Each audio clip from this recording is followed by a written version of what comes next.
What's up, y'all? It's Raiden here. So I finally beat the Gaping Jaw, single player, solo expedition. So I just want to give a little bit of a commentary about how I did it and show you guys what kind of relics I used.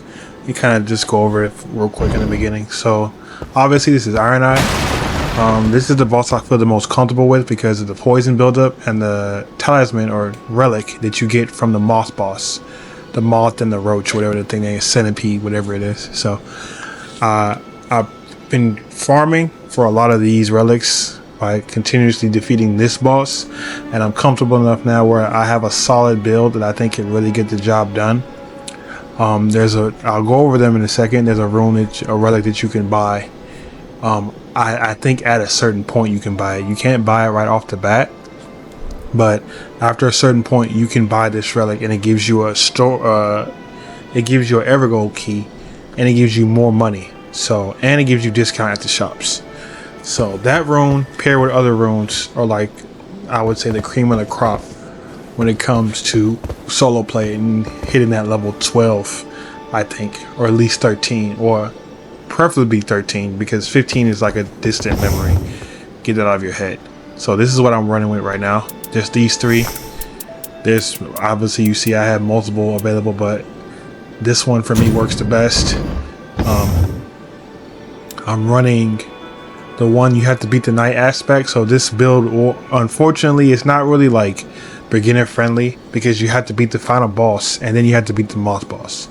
Once you do those two things, I'm able to pretty much, you know, I would say comfortably defeat Gaping Jaw, right? Especially with the upgrades they've made to single player. And then you take this build, and I use these two same talismans for almost all my characters. I only use like 3 right now. I use ironeye, I use executor, and I'm playing around with the wilder, but other than that I don't really use many other characters. I test them out, but I don't use them seriously. But this first relic we're looking at right here, like I said before, is going to give you a key for the Evergolds, more runes, and discounts at the shop. So that's pretty much your relic to get money. This one is a status application. Whenever you switch, you get a different status.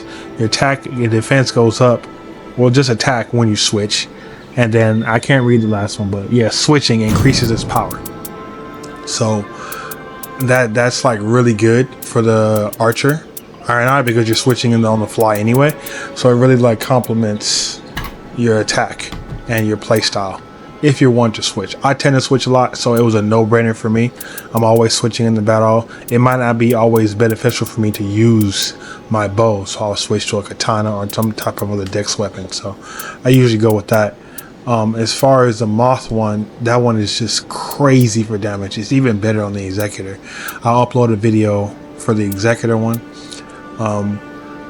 I've decided I might just cut out the rest of this and just upload the fight itself. We'll see, but yeah, I think I might just do that, just show you guys the fight. But yeah, this relic right here, man, is so good. It's so good. It gets the job done. It procs poison and rot, gives you more damage, and you get more, like what does that say, stamina, or that's FP. Yeah, you can't beat that, you know what I mean?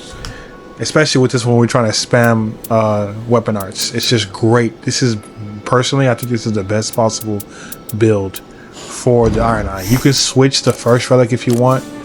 You don't got to keep that first relic if you want to do something else. The night aspect is also negotiable because if you have to switch, the buff doesn't stay that long. So I could see, you know, having a different relic there to do something that's more consistent. But for me, this gets the job done. It's perfect, and I just like it. It's my go-to whenever I'm going solo mode. You know what I mean? Same goes for my executor. I'm going to upload a video for my executor as well, what I run when I'm going by myself. But this is right here what I have. These three.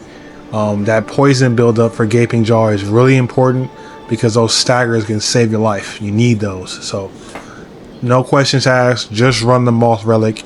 There isn't going to be a better poison relic than that one. You unfortunately had to beat a boss to get it, but that boss is not that hard. They are weak to fire, and I think one other thing, and I don't know, it's just generally not that hard. If you can't beat it by yourself, get into a team, and then everyone's going to get the talisman anyway. So go ahead and get on an expedition and get 3 of y'all. I killed it by getting Rivers of Blood with the executor. So Yeah, very doable. It's very possible. As you can see, I have all of them beat. I defeat all of them. 3, I beat solo. I beat Gaping. But yeah, guys, that'll be it for this one. Just gonna watch the beautiful fight at the end. Let me know what you guys think down in the comments below. Like, comment, and subscribe, and rate it.